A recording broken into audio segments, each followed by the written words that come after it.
ദ്രാവിഡ രാജകുമാരിയാം താടക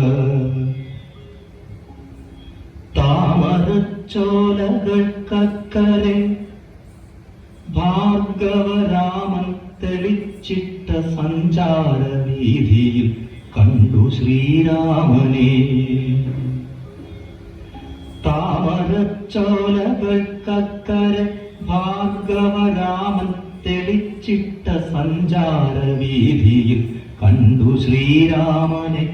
ഏതോ തപോധനൻ കൊണ്ടു നടക്കുന്ന കാമസ്വരൂപനേ. സ്ത്രീഹൃദയത്തിനും മാതമുണർത്തുമാ മോഹന ഗോപാംഗ ഭംഗി നുകർന്നവൾ കണ്ണെടുക്കാതൊരഭൗമരോമാഞ്ചമായി നിന്നാൽ